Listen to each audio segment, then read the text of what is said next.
global ilm midlas. نور الہی اول تھا سو آخر جگ میں پایا ظہور. اسی دن کے تابع ہوئے اس میں روشن ہوئے رب کا نور. ختم کیا اس کلام کو سب ظاہر کہے سنایا. سو پڑھو سیکھو سنو اور سناؤ یوں مولا نے حکم فرمایا. اجی سر یاری مدد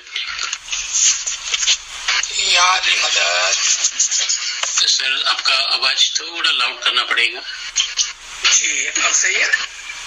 ابھی تھوڑا بھی لو ہے. اوکے اب سیم اسٹل سیم. اب تھوڑا اپ ہوا. بہت اچھا ہے بیٹر. شکر مولا. شروع کرو بسم اللہ. تمام ساتھیوں کو یا علی مدد. مولا علی مدد. ہم امام کے مبارک نام پر صلوات پڑھتے ہوئے اللہم صلی علی محمد و آل محمد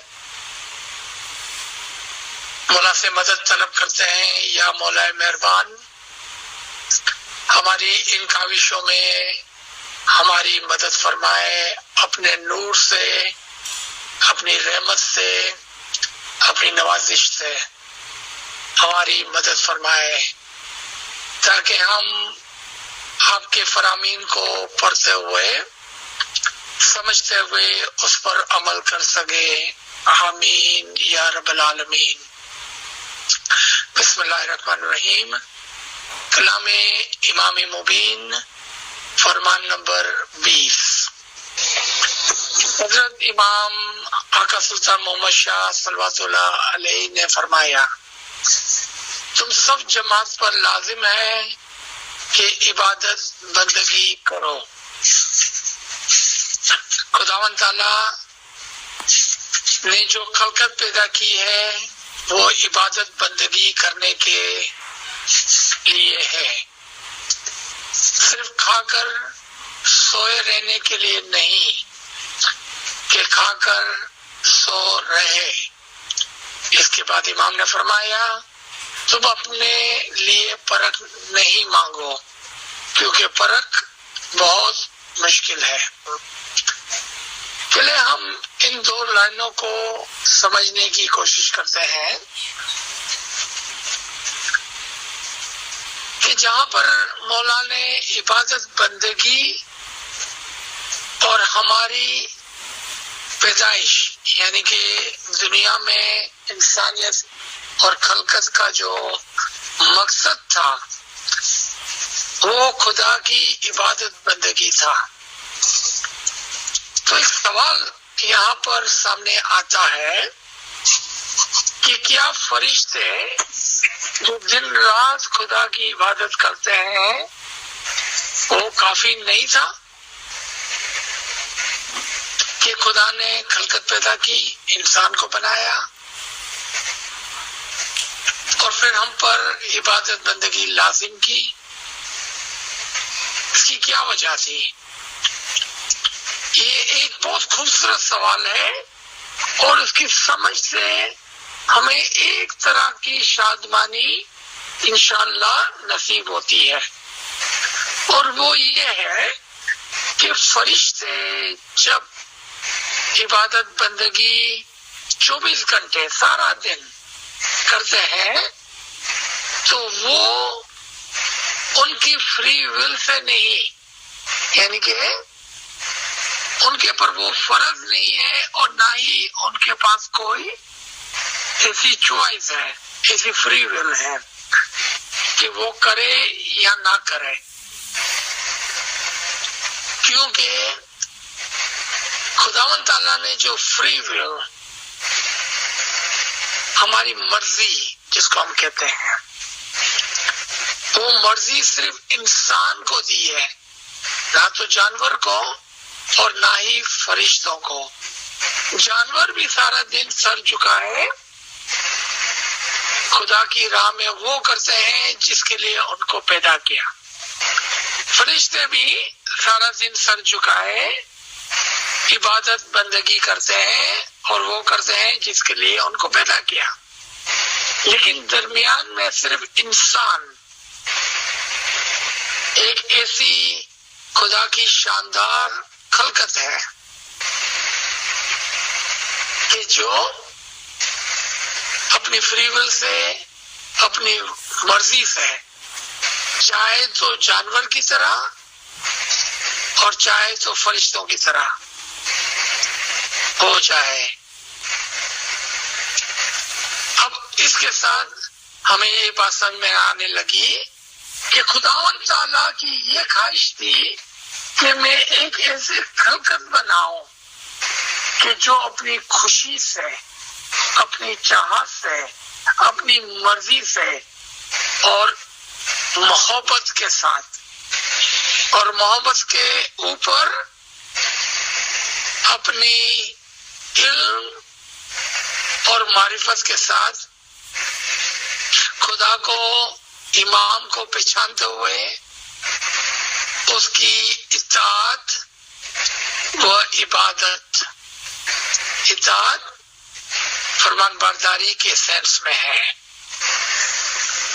اطاعت اور عبادت غلامی کے سینس میں، اپنی خوشی سے کریں۔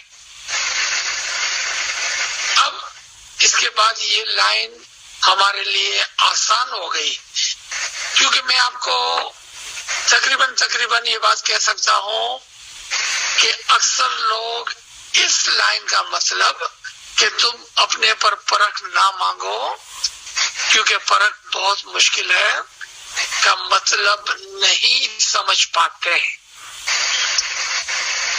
اور وہ پتہ نہیں کون سی پرکھ کی بات سوچنے لگتے ہیں کہ ہم نے کون سی پرکھ مانگی، کہ جس کے لیے مولا فرماتے ہیں کہ اپنے لیے پرکھ نہ مانگو، جبکہ اس کا تعلق اطاعت اور عبادت سے تھا، فرمان برداری اور غلامی سے تھا۔ کیونکہ آپ دیکھتے ہیں کہ ایک ہی لائن میں مولا نے پہلے عبادت بندگی کی بات کی، وہاں پر لازم ہے، پھر عبادت بندگی کے لیے خلقت کے پیدا ہونے کی بات کی، پھر ہماری غفلت اور جانوروں کی ہیبٹ، یعنی کہ ہماری غفلت، نیند اور جانور کی ہیبٹ کھانے کی بات کی، اور پھر فرمایا کہ تم اپنے پر پرکھ نہ مانگو، یعنی کہ اطاعت اور فرمان برداری کو اگر آپ چھوڑ دو گے تو آپ کے اوپر امتحانات آئیں گے، پرکھ آئیں گی، اور یہ پرکھ تم نہ مانگو بلکہ تم امام کی فرمان برداری اور اطاعت میں رہو، امام کی عبادت و غلامی میں رہو، جس سے تمہاری پرکھ دور ہو جائے اور تم پر پرکھ نہ آئے۔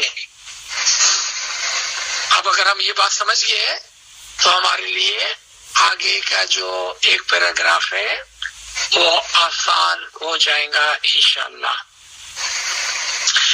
ایک شخص شاہ نجف میں رہتا تھا، وہ بہت عبادت بندگی کرتا تھا اور روتا تھا۔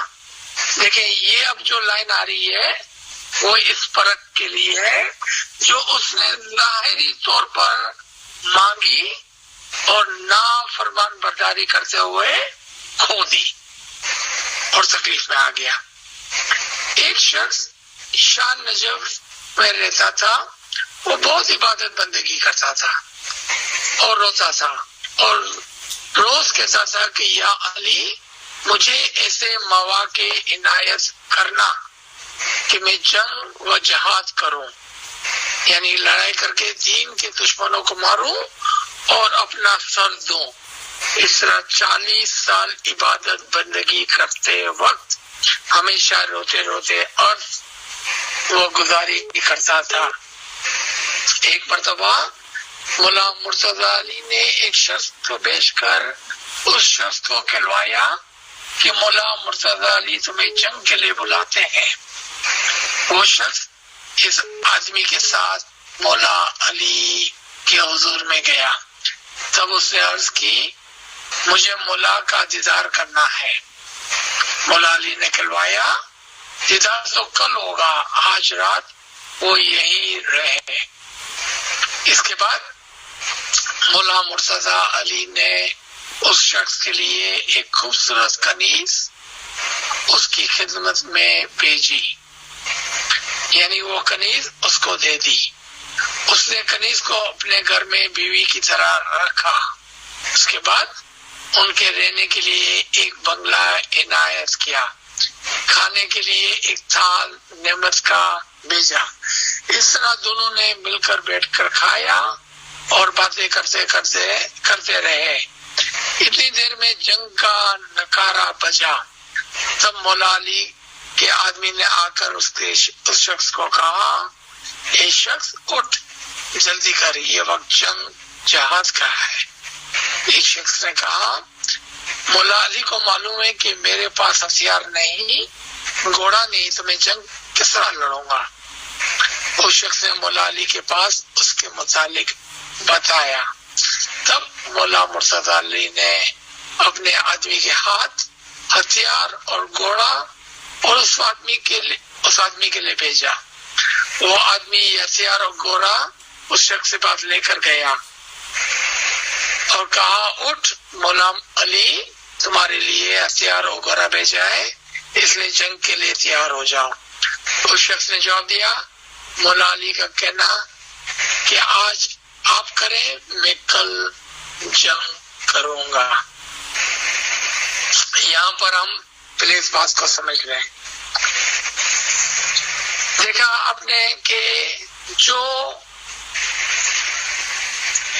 فرق ہے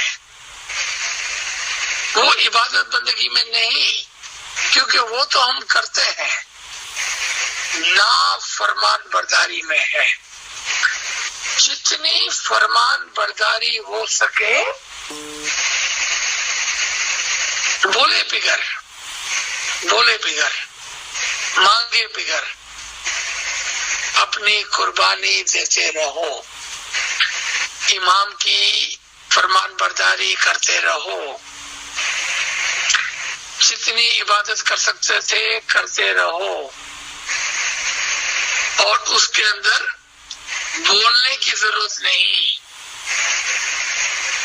کیونکہ جب ہم کہتے ہیں کہ ہم نے تمام فرامین کو پورا کر لیا، مان لیا، نبھا لیا، اب مولا مجھے ایک اور فرمان کر کہ میں اس کو اور اس پر چلو، اب آپ نے اپنے لیے ایک پرکھ مانگ لی۔ میں آپ کو ایک چھوٹی سی مثال اپنے طریقے سے ہی دیتا ہوں۔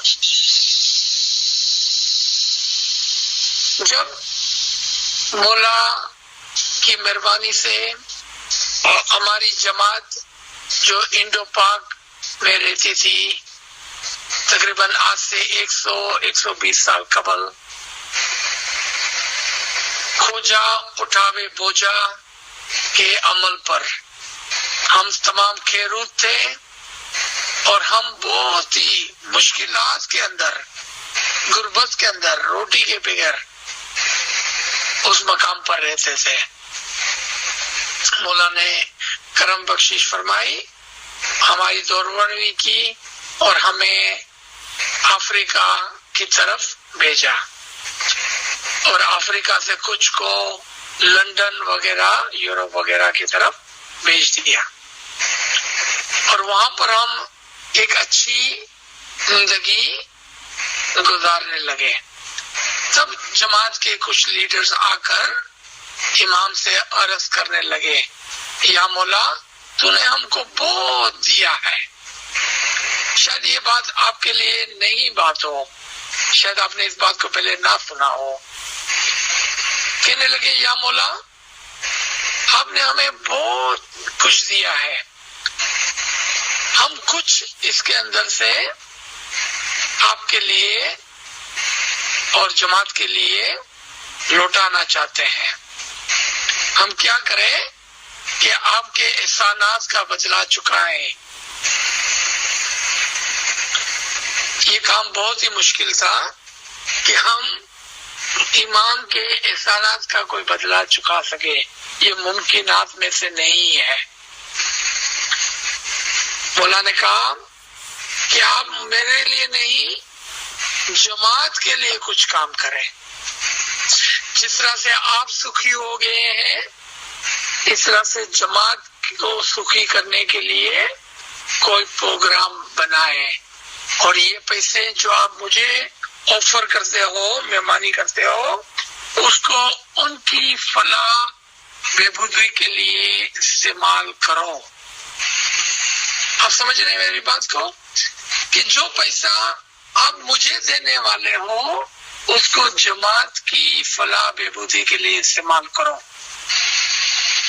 اور پھر مولانا دوروانے دی کہ آپ جو کچھ لوگ ہیں جو یہاں پر حاضر ہوئے ہیں اور آپ جیسے کچھ اور لوگوں کو جمع کریں، سب 500 روپیہ. اب یاد رکھیں کہ 500 روپیہ اس زمانے میں آج کے 5,50,00,000 کے برابر ہوتا ہے. آپ اس پیسے کو جمع کریں اور ایک کمیٹی بنائیں،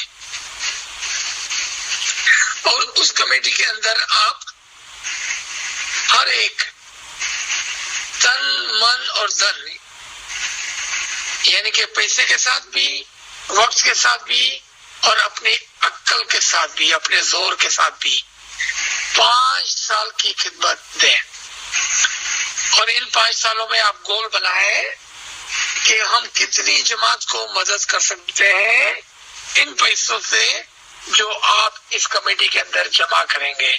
لیکن اس میں صرف ان لوگوں کو لینا جو تمہارے خیالات سے ایگری کرتے ہو، آپ کے خیالات کے اندر آپ کے ساتھ شامل ہونا چاہتے ہو اس خدمت میں. آگے چل کے مولا نے فرمایا کہ آپ ایسا کرو کہ جب آپ اس کمیٹی کی مجلس میں، اس کمیٹی کی میٹنگ میں آؤ تو ہمیشہ گنان، دعا اور فرامین کے ساتھ، اچھی نیت کے ساتھ اس کا آغاز کرنا. کرتے کرتے یہ کمیٹی 5 سال کی مجلس کے نام سے آج ہم پہچانتے ہیں. ہم سمجھتے ہیں کہ 5 سال کی مجلس میں نام لکھا دینا اور 500 روپیہ دے دینا یہ ہے اپنے اوپر پرکھ مانگنا، کیونکہ وہ 500 روپے کی بات نہیں تھی. 5 سال جماعت کے لیے خدمت کرنے کی بات تھی، جماعت کی فلاح بہبودی کے لیے ترقی کی بات تھی، تن من اور دھن سے. اور اس میں صرف ان لوگوں کو آنا تھا کہ جو ہم خیال ہو، یعنی کہ جو اس خدمت کو کرنا چاہتے ہو، نہ کہ اچھے کپڑے پہن کر ناندی لے کر جماعت خانے پہنچ گئے اور 45 منٹ کے بعد ہم باہر نکل کر خوش ہو گئے کہ ہم نے 5 سال کی مجلس میں نام لکھا دیا اور 500 روپے دے دیے. آپ نے دیکھا اس کے اندر کتنی گہرائی ہے فرمان کے اندر. وہ لوگ جو 5 سال 12 سال لائف، فدائی، نورانی اور دوسری مجالس کی خدمت کو نہیں سمجھتے ہیں اور صرف پیسے دے کر یہ سمجھتے ہیں کہ ہم نے مجالس کے اندر نام لکھا لیا ہے، اب بس ہمیں یہ کرنا ہے کہ اچھے کپڑے پہن کر، سوٹ ٹائی پہن کر جماعت خانے پہنچ جانا ہے اور 45 منٹ کے بعد خوش ہو کر گھر لوٹ آنا ہے. یہ ہے اپنے اوپر پرکھ مانگنا. میرے خیال میں یہ بات کچھ لوگوں کے لیے نہیں ہوگی، کبھی شاید یہ بات پہلے نہ سنی ہو، لیکن فرمان کو سمجھنا اتنا آسان ہوتا تو پھر ہر ایک اس سے اعلیٰ مومن ہوتے ہیں کہ جو کبھی بھی نافرمان برداری نہ کرتے ہیں. لیکن انشاءاللہ امام کی رحمت ہم پر ہے اور ہم نے جو مانگا ہے انشاءاللہ اس کو پورا کریں گے اور فرمان برداری کریں گے، اور جس کے لیے ہم نے خود نے خواہش کی ہے، اپنا نام لکھوایا ہے، اس کو پورا کریں گے اور بیٹھیں گے نہیں. آئے اسی مثال پر دوبارہ لوٹتے ہیں. اس شخص کو دنیا میٹھی لگی تھی کیونکہ اس کی نئی بیوی، رہنے کے لیے گھر، کھانے کے لیے تھال ملے تھے، اس وجہ سے وہ لالچ میں پھنس گیا. اس کے بعد امام نے فرمایا تم جماعت اپنے لیے پرکھ نہ مانگو. اور دیکھیں مولا نے کیا فرمایا، بس روزانہ جماعت میں آ کر دعا پڑھو اور دعا مانگو کہ یا علی اللہ ہم پر پرکھ نہیں ڈالنا، تم پر پرکھ سے ہمیشہ ڈرنا. مولا نے فرمایا ہم تم پر پرکھ کس لیے نہیں ڈالتے؟ سوال، ہم تم پر پرکھ کس کے لیے نہیں ڈالتے اور کس لیے نہیں کہتے ہیں کہ تم ہمیشہ 200 رکعت نماز پڑھو؟ کیونکہ تم پر جو پرکھ ڈالی ہے وہ تم پوری نہیں کر سکتے. آپ نے دیکھا کہ جو پرکھ ہم نے مانگی اور جو پرکھ مولا نے ہم کو نوازی، یہ ایسا ذاتی سوال ہے کہ اگر ہم اپنے آپ سے پوچھیں کہ کیا میں نے 5 سال تک جماعت کی ایسی خدمت کی، 5 سال میں نام لکھانے کے بعد، یا 12 سال تک جماعت کی اور امام کی ایسی خدمت کی، یعنی کہ تن من دھن سے، جیسی میں نے مجلس میں نام لکھواتے ہوئے نیت کی تھی، یا نیت کی بغیر صرف میں نے 500-1200 روپے دے دیے تھے.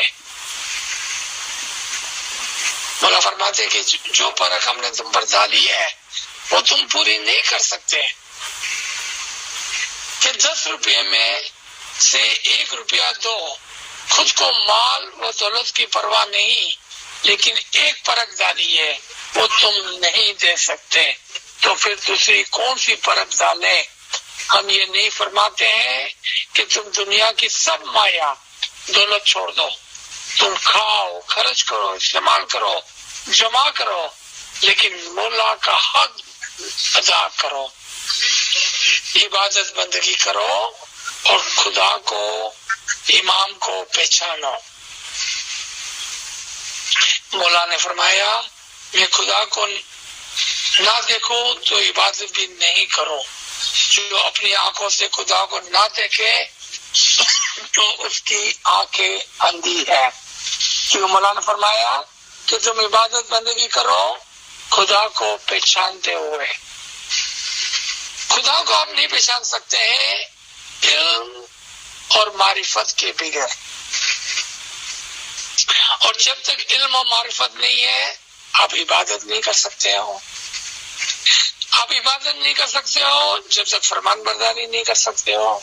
فرمان برداری نہیں کر سکتے ہو جب تک کہ وہ جو ہم نے نیت کی ہے اس کو پورا کریں. آپ نے دیکھا اعمال کا دار و مدار نیت پر تو تھا، لیکن اعمال کو پھر نبھانا بھی تو ہے، کہ خالی نیت کرنی ہے. ہم نے نیت تو کی خدمت کرنے کی، عبادت کرنے کی، لیکن پھر اس کو بھول گئے اور صرف ایک ایکشن رہ گئی، باقی اس کے اندر سے علم اور عمل باہر رہ گیا. اسی طرح شریعت اور طریقت سے فرمان کر کے تمہیں سمجھایا. جس طرح سے ہم نے یہاں پر 2 مثالیں لی، ایک شریعت سے اور ایک طریقت سے. کیونکہ جو ہمارے مجالس ہے وہ طریقت کے اندر آتی ہے، شریعت کے اندر نہیں۔ شریعت 3 ٹائم کی دعا ہے۔ شریعت ہماری دسون کا پارٹ ہے۔ عبادت اور مجالس آگے کی بات ہے۔ مجالس طریقت میں آتی ہے اور عبادت حقیقت میں۔ آپ نے دیکھا کہ یہاں پر بھی ہمیں پہلے دیکھنا ہوگا کہ کیا ہماری شریعت ہے، کیا ہم نے اس کو پورا کیا، کیا ہماری طریقت ہے اس کو ہم نے پورا کیا، اور پھر حقیقت کی طرف اور انشاءاللہ ایک دن معرفت کی طرف یعنی کہ روحانیت کی طرف ہم آگے بڑھیں گے۔ اس کا مقصد یہ ہے کہ جو خدا کو نہیں دیکھے، یعنی کہ جو امام کو علی اللہ نہیں کہتا، تو اس کی عبادت بندگی قبول نہیں ہوتی، کیونکہ خدا اور حاضر امام کو پہچانے بغیر جو بندگی کرتا ہے اس کی آنکھیں اندھی ہے، یعنی کہ وہ کبھی بھی دیدار کو نہیں پہنچ سکتے، کیونکہ حاضر امام حاضر و ناظر بیٹھے ہیں، ان کو نہیں پہچانتے۔ مولا سوال پوچھتے ہیں ان کو نہیں پہچانتے۔ اس کے بعد مولا نے فرمایا مولا مرتضی علی کے زمانے میں فتنہ کرنے والے ملا تھے، امام حسین کو شہید کیا اور کوئی دوسری قوم کے نہیں تھے، سب مسلمان تھے، فقط ایک فرنگی تھا وہ ایمان لایا تھا، باقی امام کے زمانے سامنے ہونے والے سب مسلمان تھے۔ تمہیں حکم ہے کہ تم دعا مانگو کہ خدا فرق نہ ڈالے۔ اس کی وجہ یہ ہے کہ جو کوئی ایمان والا ہے اور بڑا ہو وہ بھی فرق سے پھر جاتا ہے۔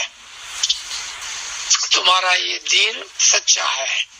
آدھی رات کو عرش سے ایک ملائک اترتا ہے اور پکارتا ہے کہ ہے کوئی ایسا خدا کا بندہ جو گناہوں سے توبہ کرے تاکہ اس کی دعا خدا کے پاس لے جا کر قبول کراؤں۔ یہاں پر ایک میں بہت ہی اچھا ہماری سمجھ کے لیے نقطہ بیان کرنا چاہوں گا۔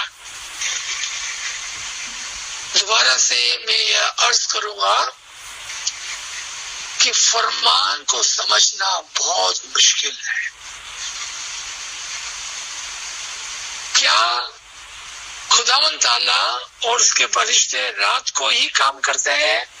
اگر دن میں کوئی دعا مانگے ہے تو اس کی دعا کیا قبول نہیں ہوتی؟ اس کے گناہ معاف نہیں ہوتے؟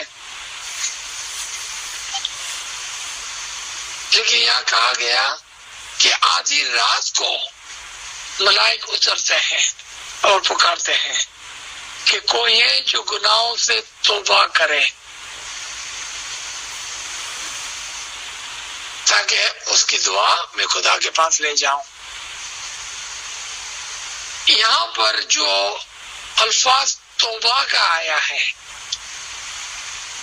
عام معنوں میں توبہ کے مطلب ہے معافی مانگنا، لیکن ہمارے طریقے میں ہمارے پیروں اور دائیوں نے توبہ کا ایک اور مطلب ہمیں سمجھایا ہے۔ اب دیکھیں میں اس توبہ کے اسی فرمان کو دوسرے الفاظوں میں بیان کرتا ہوں، آپ غور فرمائیں کہ رات کو فرشتہ اترتا ہے اور پوچھتا ہے کوئی ہے جو اپنے خدا کی طرف رجوع کرے، دھیان کرے، لوٹے، توجہ دے، عبادت کرے، بندگی کرے، اس کی اطاعت کرے تاکہ میں یہ خبر میرے خدا کے پاس لے جاؤں اور اس کے تمام گناہوں کو معاف کرواؤں۔ آپ نے دیکھا کہ کس طرح سے فرامین کے اندر ہیرے جواہرات چھپائے گئے ہیں علم و عقل کے لیے، علم و معرفت کے لیے۔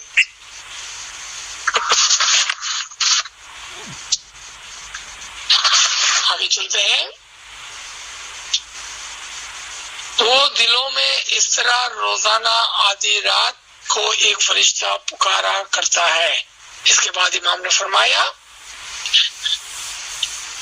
آغا علی شاہ داتار یعنی کہ ان کے والد یعنی کہ ہمارے 47 امام نے فرمایا، آدھی رات کو یا علی کی بندگی کرو۔ دیکھا آپ نے، یہاں پر بندگی، عبادت، اطاعت، فرمان برداری، قربانی کی بات ہو رہی تھی۔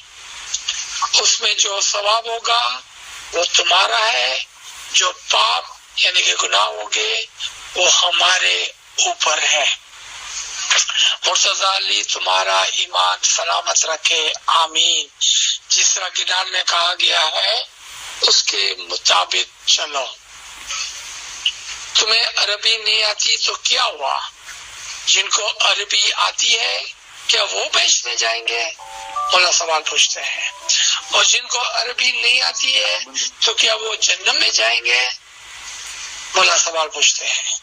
اور پھر مولا فرماتے ہیں نہیں، ایسا نہیں، خدا صرف عربی ہی جانتا ہے اور دوسری زبان نہیں جانتا، ایسا نہیں، بلکہ خدا سب کی زبانیں جانتا ہے۔ جس زبان میں بھی تم امام کی اطاعت کرتے ہو، فرمان برداری کرتے ہو، عبادت کرتے ہو، وہ زبان امام جانتا ہے۔ جس زبان میں خدا کی بندگی کرے وہ زبان اور سب کی زبان خدا سمجھتا ہے۔ جو خدا عربی جانے اور دوسری زبانوں کو نہ جانے تو ایسے خدا ہمیں قبول نہیں، ہمیں وہ خدا قبول ہے جو سب کی بولی جانتا ہو۔ سبحان اللہ۔ اس کے بعد مولا نے فرمایا، حاضر جامع کو پہچانو۔ یہ بہت ہی ضروری ہے کہ ہمیں امام شناسی ہو۔ ہمیں پتا ہونا چاہیے کہ ایک امام کیسے بنتا ہے۔ ہمیں پتا ہونا چاہیے کہ امام کے اندر نور کس طرح سے دوسرے امام سے آ جاتا ہے۔ پچھلا امام کیا کرتا ہے کہ حاضر امام بن جائے؟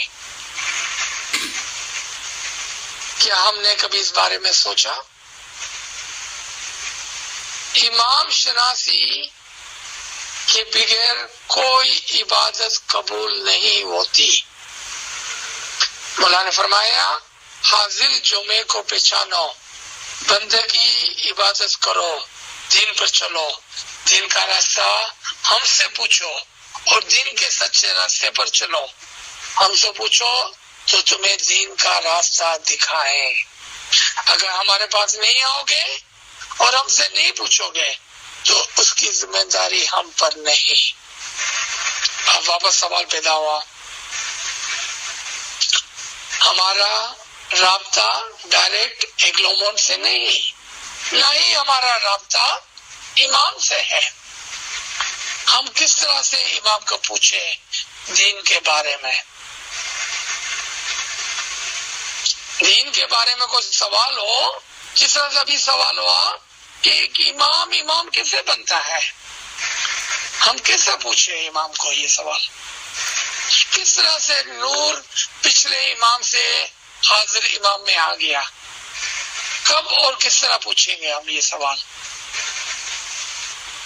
مولا نے اس کے لیے ذرائع بنائے ہیں،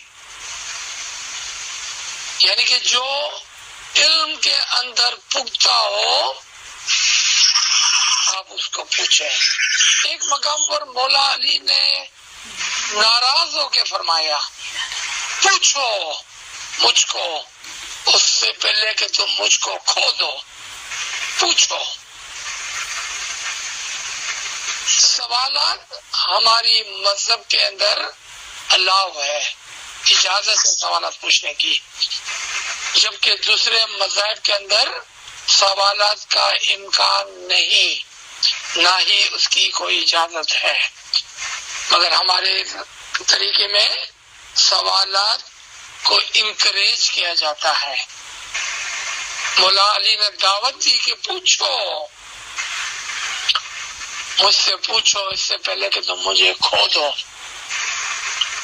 اس کی مثال ایسی ہے کہ کوئی فقیر ہو اور مانگنے کے لیے جائے تو اس کو ملے گا، اگر گھر میں بیٹھا رہے گا تو بھوکا رہے گا. یعنی کہ اگر کوئی سوالات نہیں کرتا، نہیں پوچھتا اور گھر میں بیٹھا انتظار کرتا ہے کہ مولا مجھے آ کر میرے تمام سوالات کا جواب دے گا، یقین کریں آپ ادھر ہی بیٹھے رہیں گے اور زندگی پوری ہو جائیں گی. دیکھیں مولا کیا ایگزامپل دیتے ہیں.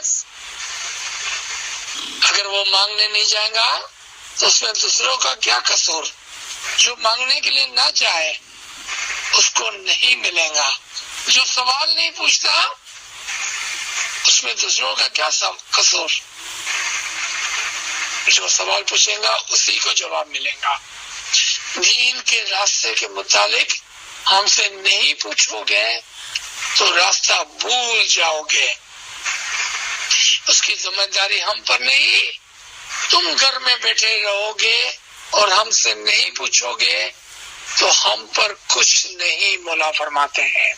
اس کے بعد مولا نے فرمایا نبی صاحب نے دنیا چھوڑتے وقت وصیت فرمائی تھی کہ میں دنیا میں 2 چیزیں چھوڑے جا رہا ہوں، جس میں سے ایک کتاب یعنی کہ قرآن اور دوسری ہماری آل یعنی کہ امام ہے.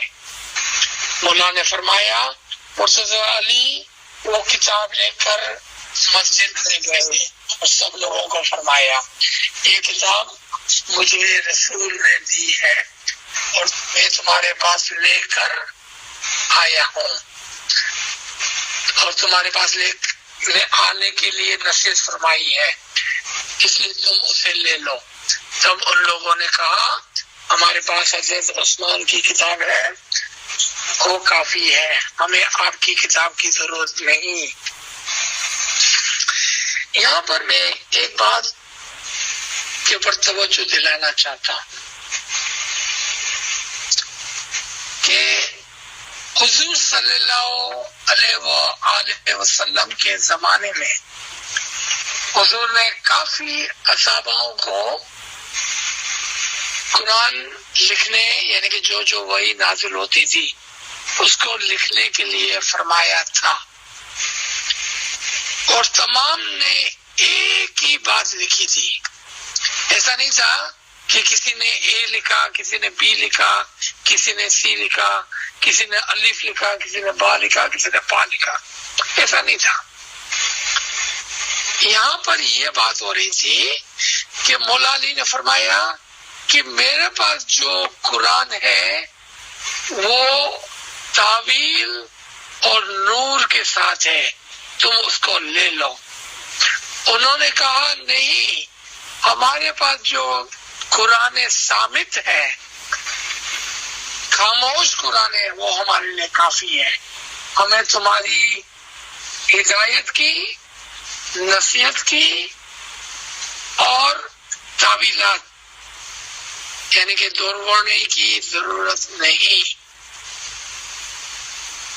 تب مولا نے فرمایا کہ تمہیں قیامت تک اس کتاب کے بارے میں یعنی کہ قرآن ناطق کے بارے میں رتی برابر بھی خبر نہیں پڑے گی، کیونکہ قرآن سامنے تو ان کے سامنے ہی تھا، لیکن قرآن کی تعویلات، امام کی ہدایت، توروانی کے بارے میں تمہیں رتی برابر بھی خبر نہیں ہوگی. ایسا فرما کر کتاب دوبارہ اپنے گھر لے گئے.